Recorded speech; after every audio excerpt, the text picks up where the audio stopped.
sih? Udah dong. Oke. Halo guys, selamat datang di episode ketiga Tujuan Podcast. Hari ini kita ditemani lagi oleh Kinan Pierce. Lagi Ya, karena ini sebenarnya second shoot. I'm so sorry. Maaf banget. Oh, Cuma good, Kenapa bro. ya? Karena apa ya? Karena apa? ada kesalahan teknis lah di. So I'm having a deja vu right now. Ya, ini deja vu. Coba kita posisi duduknya agak berbeda sedikit nih hari ini ya. Tapi kan setnya beda. Kemarin mungkin di sana, hari ini di sini. And the mood is different. Ya, bajunya juga beda kan? Kita udah lebih kenal juga gak sih? SKSD dikit guys. Udah lebih kayak bro. So, Kinan, kita hari ini mau ngomongin about pretty much tentang Stoic lagi. Tapi sebelum Stoic mungkin kita ngomongin tentang Kinan dulu nih. Yes. Boleh kenalin diri nggak? So, Kinan Pierce itu siapa sih? Yes, I'm Kinan Pierce. I'm the founder of Stoic Trisula, a design and creative consulting company based in Jakarta. And that's me. But I think that of course you're more than just a CEO, right? And Bahasa Indo bro. Bahasa Apa? Indo. Bahasa Indo. Oh, iya. Karena kita Oh, you got a request? Harus bahasa Indonesia? karena Enggak kita sih. cinta dengan Indonesia kan. I like Iya. yes. Talking about yes. Indonesia, kayak kalau gue lihat Stoic itu desainnya itu is more of Indonesian based Yeah. culture nggak sih? Yeah. Yeah. Tapi kalau gue lihat juga lebih contemporary. You can say that. Yeah. Contemporary. Is that the right word? Contemporary, dude. Contemporary. Nggak tahu deh, kampungan nggak bisa bahasa Inggris. Hah? Nggak bisa bahasa Inggris. Sorry. Tadi gue disuruh, oke. tadi gue disuruh pakai bahasa Indonesia, sekarang pakai bahasa Inggris, jadi bingung juga sih. Udah deh lanjut. You know when your mind has to switch Yeah, from gua topic. ngerti sih. Oke, back to topic Back dulu to kali topic ya. dulu. Mungkin itu bisa di-cut ya, Zack. Nggak usah di-cut, kita sincere aja, dude. Kita Shot one kill. one yeah, shot. one shot, one kill. Lego. Oke, anyways, Kinan CEO of Stoic. Tapi sebelum CEO of Stoic, maybe ceritain dulu dong cerita-cerita gimana sih bisa mencapai titik itu? Kayak mungkin kita kan sekarang baru pada banyak yang lulus kuliah. How was your university journey sampai bisa buka design consulting sekarang ini? Yeah. First of all, thank you. Terima kasih udah ngundang. Walaupun Sama-sama. untuk kedua kalinya. Terima kasih mau datang lagi. Yes.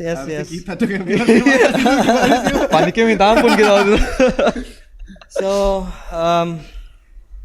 kembali ke masa-masa universitas ya. Kayaknya semua mahasiswa pasti punya two priorities, dua fokus. Pertama, gimana caranya bisa lulus dengan nilai memuaskan. Dan kedua, gimana caranya bisa lulus tepat waktu. Itu biasanya semua mahasiswa, they only have that two goals. Iya. Tapi yang sebenarnya jarang banget dipikirin tuh setelah itu ada apa? Setelah kita lulus dengan nilai memuaskan, what's next? Itu yang biasanya jarang banget kita pikirin. Itu yang gua nggak pikirin waktu itu. Kita Jadi juga prioritasnya itu akhirnya setelah selesai kuliah mulai mempertanyakan apa nih? I studied entrepreneurship for 4 years di Pelita Harapan. Dan akhirnya one day mempertanyakan gue mau ngapain ya? Karena kalau kita bicara bisnis itu luas spektrumnya kan. Iya. Lo pengen bikin bisnis media, lo pengen bikin bisnis makanan, lo pengen bikin bisnis music, lo pengen bikin spektrumnya sangat besar. Jadi waktu lulus kayak bener-bener bingung banget dong. Bingung. Gue mau ngapain? Bingung. Apalagi entrepreneurship pasti did you have that punya pressure itu nggak sih kayak gue harus mulai bisnis? Ya, Atau ada kepikiran mau kerja dengan orang lain? no, never. Kenapa? Kebetulan gue nggak pernah seumur hidup gue kerja sama orang lain. Ya karena dari dulu kenapa gue ambil entrepreneurship? Karena gue bukan selalu pengen jadi businessman ya. Gue cuman pengen menciptakan sistem hidup gue sendiri. Itu aja sebenarnya. Jadi nggak mau kerja buat orang Gue lain. nggak mau masuk ke sistem orang. Be your own boss gitu ya. In a way. Jadi dari situ mau masuk kemana nih? Banyak pilihannya kan. Akhirnya singkat cerita, take a break ya kan. Setelah selesai, Lama nggak take a break ya? 3 bulan. What did you do to take a break ya? Did you just Nothing, travel or just like enjoying waktu luang. Akhirnya mulai ketemu teman-teman lama lagi, ya kan? Biasanya lo kalau udah selesai kuliah lo mulai ketemu, dan di situ lo mulai ada pressure. Iya pasti karena teman lo pasti udah kayak ada yang kerja di tempat lain dan gue kayak gue ngapain ya? Iya. Gak sih? Itu akhirnya pressure itu muncul, akhirnya urgency to find something mulai datang, but I still don't know what to do. Jadi singkat cerita, ketemu orang tua, nyokap specifically, simple question, gue nanya what should I do, apa yang mesti gue lakuin. Kinan pengen mulai bisnis, I want to start my own thing, tapi nggak tahu apa. Dan dia bilang, I don't have the power to tell you what to do. But a wise man said, dia bilang ada satu orang bijaksana pernah bilang, kalau mau memulai sesuatu harus cari permasalahan. Permasalahan apa yang mau kamu selesaikan. So itu tahun 2012, 2013 itu sangat abstrak untuk lo mengerti kan, cari masalah gitu. Gue cuma pengen bikin bisnis, kenapa gue mesti cari masalah ya kan? Iya. Akhirnya udah, gue bilang kasih gue sesuatu yang lebih spesifik. Dia bilang gini, coba build network, bangun jaringan, ketemu orang-orang.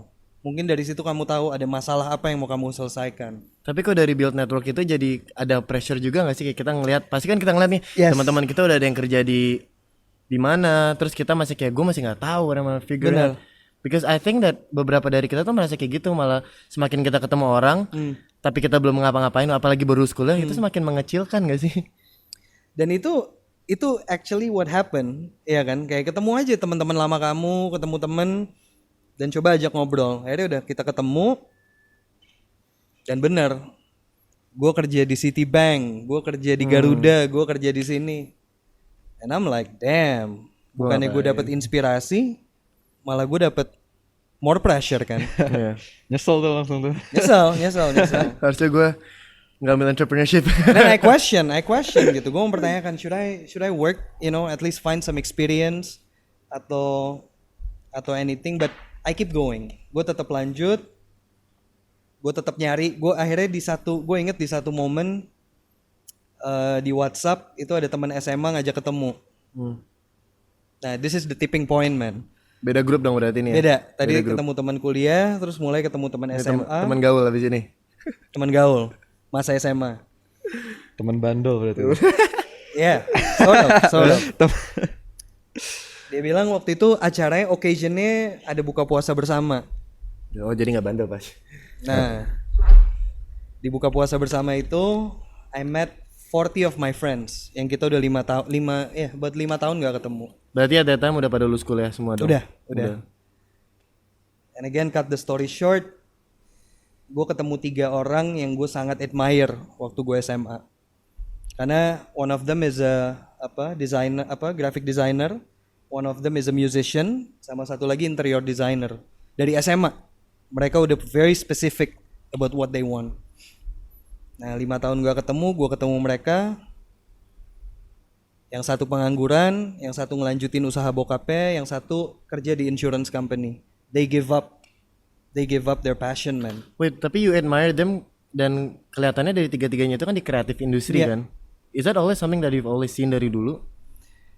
Dulu gue ngeliat mereka kayak gila, hidup lu udah figured out gitu.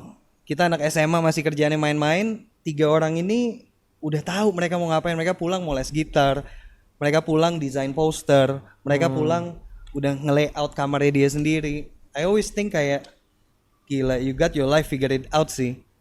Tiba-tiba 5 years later they give up, man. Kenapa? Why did they give up? Exactly. The creative industry 10 years ago is nothing like this, man. Nothing like today. When you say nothing like today tuh kayak gimana perbedaannya? They give up because mereka nggak punya kepercayaan diri. Kalau creative industry itu bisa ngasih mereka kehidupan. Orang tua mereka mau jadi musician, are you serious? Yeah. Mau jadi graphic designer, mau ngasih istri anak lu makan apa? It was like that. Apalagi digitalisasi dulu juga nggak sebesar Nothing itu like ya. this. Akhirnya dari situ tuh, man. Dari situ gue ngeliat problem. 10 years ago, I see a lot of creative people don't have the opportunity to express themselves, to make money out of something that they believe. Akhirnya dari situ it was a tipping point kalau I want to be in this industry. I want to be in this creative industry. I want to surround myself with a lot of creative people. Karena they can do something that I can. Itu yang gue suka banget. Designing, working with musicians, working with artists, working with architects. I don't have that skill, but I always wanted to have that particular skill. Tapi Udah. jadi resiko nggak sih kayak you don't have that skill, tapi kayak you wanna be an entrepreneur. Awalnya kan if you wanna open a business pasti tuh ada resiko sendiri. Apalagi resiko dengan bisnis yang kita nggak pelajari juga di kuliah. Yeah. Mungkin kita cuma admire doang. Yeah. Jadi gimana? How did you feel at that time? I feel like the creative and the business people, we need each other. Oke. You know, we need each other. Oke. I can help communicate their work, Oke. and they can help to design my thinking. Oke. Jadi it's a very win-win situation. Oke. Even though I don't understand at that time, tapi going back in time, ternyata gue ngelihat even sahabat-sahabat gue tuh most of them are creative people. Akhirnya udah dari situ man. Dari situ I dedicate myself 2012. I think I will spend the rest of my life being in the creative industry. Jadi dari 2012 itu Stoic langsung No. We go way back, bro. At that time I created this platform called Euphoria Project.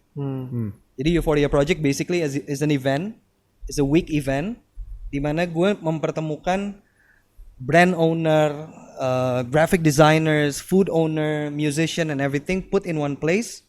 Itu kayak bazaar. Nah, Di mana bazar itu? at that time I did the first event di Grand Indonesia and then the second time in Central Park and then it's always been in Central Park. Itu berapa tahun setelah kuliah? Wow, After 2012 nggak sih it berarti was just a year after, man. I didn't wait. Karena kan untuk melakukan hal itu you need to of course understand di industrinya dulu kan. Tapi you didn't study that in uni. No. So was that all a process? Misalnya setahun itu what did you do? Kayak pasti kan banyak belajar mengenai, karena tadi you wanna approach brand harus ngerti dulu dong mengenai kreatif industri itu seperti apa, the people that you work with, ngomongnya seperti apa gitu. I don't like to complicate things, you know. Okay. Kayak I do things based on my instinct. Oke. overthinking nih kayak Dava nih berarti ya. That's the thing gitu. That's the thing. Kita kadang-kadang tuh terlalu banyak teori, terlalu banyak kayak I need to learn this, but when my calling is very clear bahwa I want my life to be surrounded by creative people and I want my life to be able to provide the confidence for the creative people around me untuk mereka berkarya. So I build the opportunity, they create karya mereka. Akhirnya dari situ udah akhirnya jadi domino. I started Euphoria as an event. It evolved. I feel like waktu itu pemikiran gue kenapa brand-brand Indonesia tuh nggak ada yang kayak H&M, kenapa brand-brand Indonesia nggak ada yang kayak Nike, right? You've seen a lot of brands, man, even today, even hari ini kan, your friends got brands, man, fashion, food and everything. Tapi kenapa nggak ada yang segede di luar? That's my question gitu. Why? Akhirnya dari situ I started a creative consulting company. Jadi gue pengen masuk nih ke brand-brand besar untuk gue mempelajari kok lo bisa segede gini sih. By providing design and creative consulting. So the journey evolving, tapi the soul and the spirit is still the same. Oke. Sorry, lampunya kok mati? Zack, lampunya mati Zack, nggak apa-apa. That's the point, bro. Huh? Go on. Always be ready for the unexpected. Terus abis dari Euphoria terus baru Stoic ya, and then Before that, I create another. Before Trisula was another agency. I built it for about 4 to 5 years, and then there's a new spirit. There's a new spirit that that was born. Jadi bukan cuma di creative industry, tapi I think 2 years ago I start questioning about there's a sense of nationalism gitu kayak. Okay, creative industry Indonesia. Emang Akhirnya- sebelumnya your agency is not really doesn't really based on Indonesia? Is it based on Western culture? I would say the spirit the spirit is different gitu. Kayak apa? I'm still proud. I'm still proud of what I created back in the days. Always been. Cuman Beda konsep aja. I think as an individual lo pasti evolve kan. Oke. Lo evolve, lo mulai nemu calling baru. And I would say 2 years ago, while I was working on one project specifically in Bali, itu tuh kayak ada opening gitu loh. Kayak tadinya we're doing a lot of design referencing to America, referencing to European, referencing to Japan. Karena we always thought the design industry out there tuh udah paling jago lah. Yeah. But then 2 years ago dapat kesempatan ngerjain project yang I was forced to dive deep on Indonesian culture. I never thought of that before gitu, kayak dan ternyata pas kita kerjain, it was Starbucks Dewata project in Bali. Di Sunset Road, right? Sunset Road, yeah. Akhirnya gara-gara itu kita jalanin setahun, gue baru melek man, kayak damn, ternyata Indonesia sepecah itu gitu loh. Kayak seni budaya dan nilai-nilai kita sebagai masyarakat Nusantara tuh segila itu, but we're taking it for granted gitu. So akhirnya dari situ it was a constant battle sampai akhirnya I decided to create Stoic Trisula gitu, a design and creative company, but really focusing on what it means to be Indonesia. Tapi dari namanya aja Stoic Trisula. Dari dengar dari itu aja, pertama pasti kita nggak kepikiran bahwa itu in the creative industry. That's one. In my opinion, this is how I view it. Kayak keren banget namanya gitu. Iya, Stoic gitu. You think so? Ya, dude, keren banget. Tapi kayak if I hear like Stoic Trisula, I'll probably think of like an F1 team or something. Kayak tim F1 atau apa, kayak saking kerennya kayak. First time someone saying that, bro. Thank you. Tapi yang lain kayak gimana? Stoic Trisula. Yeah. Okay. Artinya apa sih Stoic Trisula? It's a combination of two different words, totally different words. Okay. Yang pertama, I stumbled upon this ancient philosophy called Stoicism. I think it's quite common these days, Stoicism. Jadi the foundation of this philosophy, I try to make it simple. Waktu itu pas gue lagi baca, dia bikin analogi filosofi ini tuh apa sih? Dan di literasi itu dia tulis, imagine there's a big tree. Ada pohon besar dengan akar yang rooted sekali ke bawah. Dia bilang setiap musim daunnya berubah-berubah. Jadi pas musim semi it becomes grayish, pas musim gugur dia mulai turun, pas musim salju dia shape across season the shape changes. Tapi the roots of that tree doesn't change. So kayak damn, I think that's the kind of philosophy that is so relevant in today. Dunia cepat banget berubah with technology, with information and everything. But I don't want it to change who I am. Yeah. I will adapt and be flexible towards changes, but it won't change my roots inside me. Stoic. Jadi dari situ gue kayak I like this shit. Tapi if I'm not mistaken, bukannya Stoicism itu artinya kayak always expect the worst ya? Always expect the worst outcome. That's Always why. expect the worst and always expect the best. Stoic. Okay. Gitu, kayak you always ready for anything. Nah itu gue suka. Kayak gitu, tadi like itu lampu mati kan? Ya tadi mati, Harus keep ready. going. Iya. Kayak Ini video yang hilang harus ready lagi. See, I'm always ready. Gitu. Diputusin pacar harus ready lagi. Siapa yang diputusin? Enggak, kalau misalnya, ya enggak? All good bro, all good. Santai. So that's That's Stoicism. That's stoic gitu ya. Akhirnya stoic. And Trisula ya because of my my partner actually named that Trisula. Dia bilang ini tuh dulu senjata terkuat kita di era Majapahit, di era Sriwijaya. Ada satu senjata namanya Trisula. Ini yang terkenal sekali, sangat kuat dan sangat ampuh untuk membunuh musuh. So then ya, stoic. Trisula. That's a interesting stoic karena man, kayak bro. dari dulu kita tahu cuma bambu runcing gak sih? Enggak. Enggak man. Enggak dong. Gak tau kalau gue di sekolah dulu kayak soal bambu runcing kita Itu kan kayak zaman-zaman perang No. dunia. Lo kita kembali lagi. Runcing atau Chris. tanah Nusantara, tanah ini pernah punya influence gede banget. Ya. Di era Sriwijaya especially. Itu sampai ke Cambodia, sampai ke Afrika. So I think if we imagine back in the days, mungkin kalau sekarang who's the most powerful country? Name it. US and China. USA. Now China. Now, if we go back in time, there was actually time di mana people in the soil has so much influence to the world, man. Nah, makanya kayak the culture that I'm talking about is much more than the aesthetics gitu. It's more of the value. What it takes to be an Indonesian. Nah, itu yang spirit itu yang gue berusaha bawa ke apa yang gue jalanin sekarang. Tapi kalau gitu kenapa nggak namanya aja itu kayak Indonesia banget gitu loh? Karena from what I hear, Stoic Trisula, it doesn't sound nggak kedengeran Indonesian sama sekali kan? If you wanna be fokus Indonesia, benar-benar memperdayakan budaya Indonesia lagi, wanna just make it. Maybe ini even why I speak English gitu. It doesn't mean I disrespect Indonesian Right. or apa. Satu, I'm mix. Oke. Ya, gue setengah. My dad is British Ya. and my mom is Indonesian. Oke. Dan gue nggak pernah ngelihat kalau lo cinta Indonesia ya lo harus teriak Indonesia, nggak juga.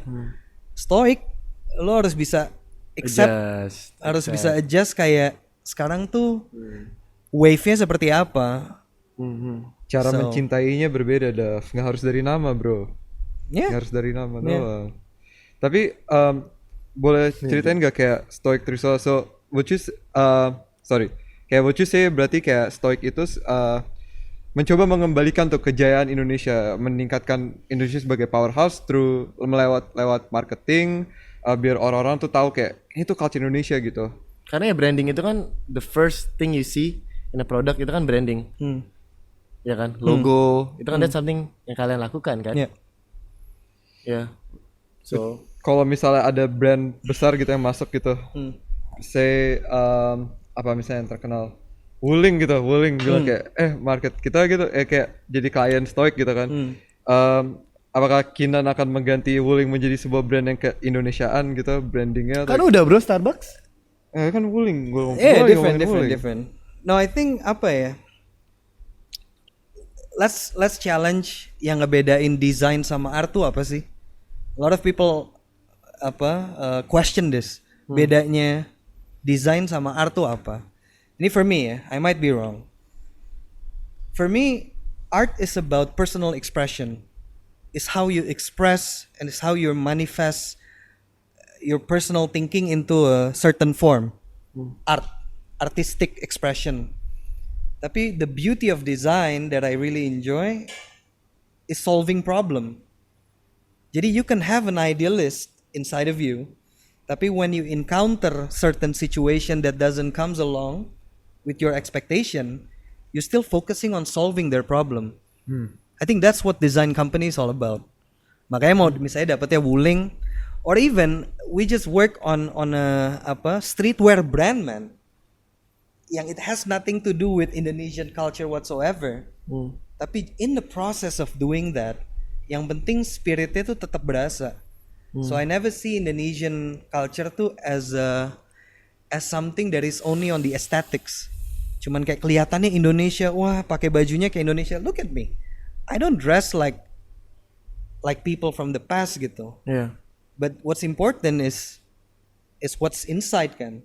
Nah itu, jadi that's the spirit that I'm trying to bring in our work.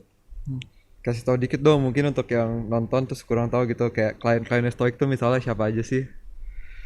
Thank God. Pamer dikit dong, pamer Yeah, dikit. what's different than today's session than previous one? I have my team right now joining the session. Hi Ayu, hi Jelly.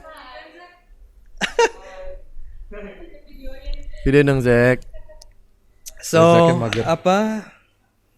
Yeah, one of the project, I'm gonna talk about the project that they both do, Jelly and Ayu.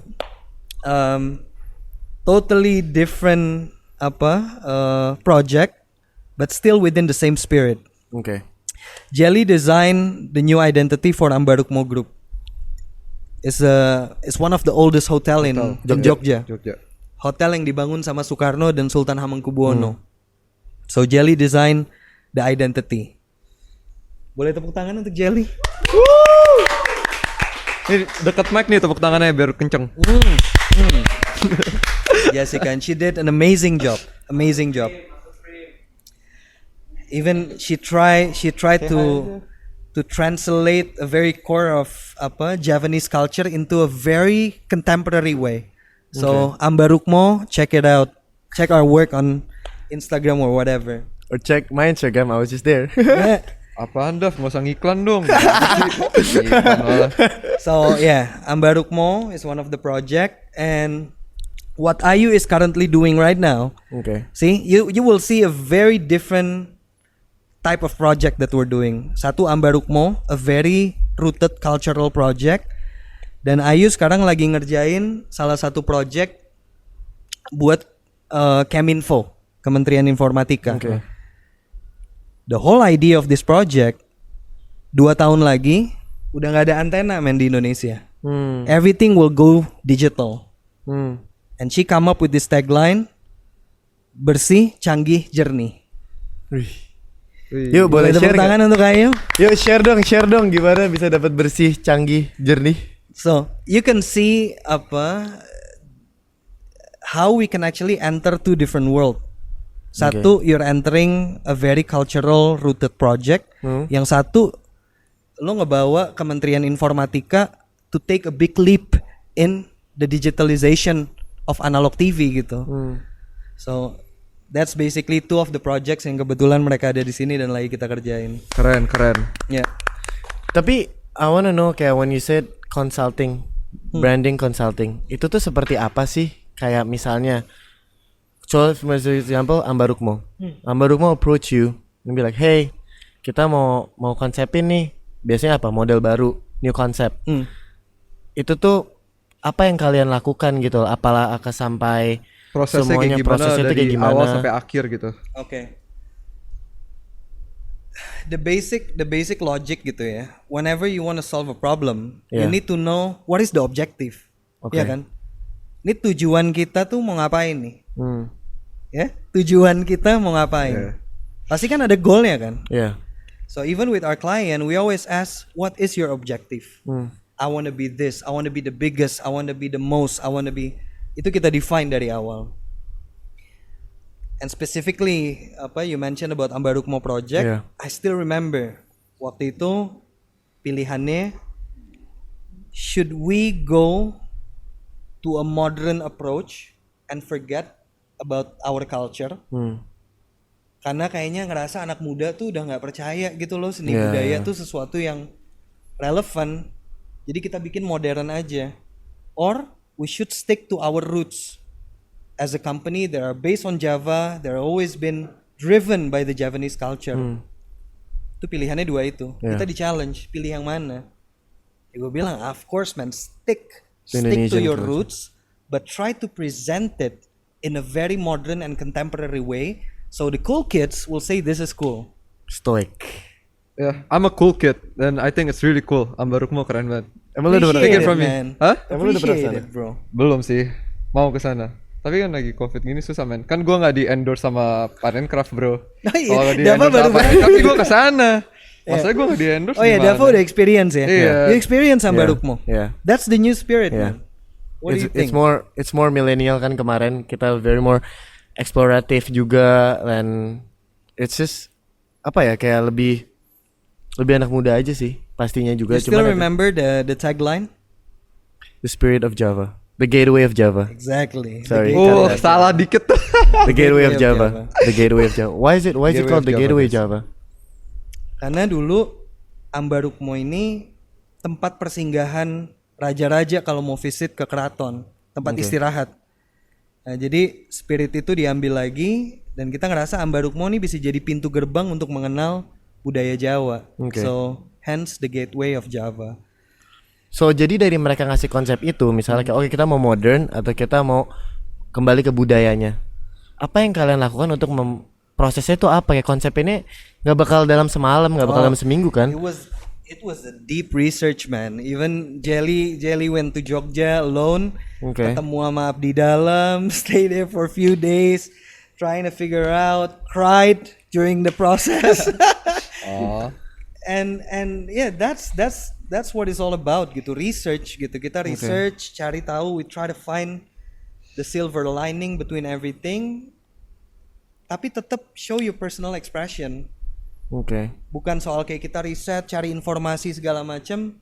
It's not only that, there's still a personal expression. How do you respond to a problem? Kita bertiga bisa punya problem yang sama, responnya beda-beda kan. Iya, pastinya. I think that's what's so important about my company. Every people might have a different response to a problem. Jadi the way Jelly respond to the Ambarukmo project is her work. Dan ternyata pas kita presentasi, kita cerita, so this is the brief, this is the objective, this is the fundamental thinking, this is our research, and this is how it looks. The identity. Boom. So you present to them identitasnya, apa yang mereka akan kembangkan gitu. The identity, the spirit, and also how do you activate this identity through programs. Makanya gue invite lo, gue invite segala macam. It was part of the programs. Karena if I don't invite you guys, lo mungkin gak akan tahu. Yeah.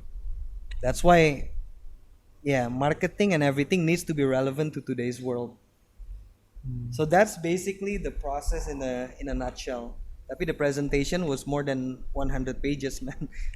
So yeah. Kalau untuk Kinan ini penasaran doang nih. Ini sorry agak di luar topik gitu kan. Tapi sebagai seseorang yang kerja di firm, Netizen atau bukan? Bukan. Sebagai seorang yang sudah bekerja lama di bidang ini nih, dan sekarang kan Stoik lebih ke Indonesiaan gitu, ngeliat banyak budaya-budaya gitu. Kalau untuk Kinan yang sekarang nih at this moment lagi paling tertarik dengan budaya dari suku apa atau apa yang kayak lagi keren banget nih tapi kurang di touch, mungkin bisa di sharing sama yang lain untuk mungkin yang teman-teman juga bisa explore gitu yang nonton. Jadi untuk kita dan teman-teman kita juga lebih tahu juga. Iya. Kan? Kalau soal kompleksitas dan dynamic dari seni budaya kita tuh udah, menurut gue udah terlalu banyak sampai gue even nggak punya waktu untuk ngulik lagi gitu. But what I'm interested right now, there's actually a solution to preserve this gitu. And what I'm interested right now is tourism, pariwisata gitu. Orang mikir gitu cara melestarikan budaya tuh gimana sih? Ya nggak sih? Kayak untuk kita terus mempertahankan kompleksitas dari seni budaya kita tuh gimana caranya? Karena I'm lucky I was doing the Starbucks project 2 years ago, so I realized. Tapi kan probably orang-orang di sana kayak seni budaya, what the fuck gitu. Yeah. Ngapain? Yeah. It's not cool, man. I'm lucky I was exposed to that opportunity. Nah sekarang gue mikir gimana caranya orang bisa ngerasain apa yang gue rasain. Yeah. Kecintaan akan tanah Nusantara ini gimana? Dan di situ I think the shortcut is tourism. Orang luar datang ke sini kasih tahu lo, pecah man Indonesia. Kenapa? Why do you believe so much in tourism? Because of that. You got a validation from the outside world telling you that this country is fucking solid, man. Apa karena dari ada orang kita juga kayak tourism is something as bone of our culture gitu loh. Karena kan sekarang kayak orang cuma tahu Bali doang gak sih sebagai tourism di Indonesia. Exactly. Malah gue sekolah di luar kan. Orang-orang tuh pada nanya kayak, oh lo dari mana? Dari Indonesia. Mereka gak tahu Indonesia. Malah mereka ngira Bali is a country. And exactly. Itu dia, we have an example gitu Bali kan. Satu, karena mereka percaya dengan Trihita Karana, they believe in living harmoniously between human, God, and nature. Hence it creates Bali. Now why don't we put Bali on steroid? Indonesia, tapi bukan seperti Bali doang. Kalimantan will be the Amazonia of Asia. Sumatra will be the culinary experience of Asia. Papua New Guinea will become the ocean whatever gitu. That's the way I see it. Is that something to do juga sama hospitality kita? Is that why? Is it aligned with tourism juga? Karena kan ya budaya doang is not strong enough untuk ngevalidasi bahwa tourism itu penting buat kita kan? Good question. I'm gonna pause. Toilet. Okay. Toilet break guys.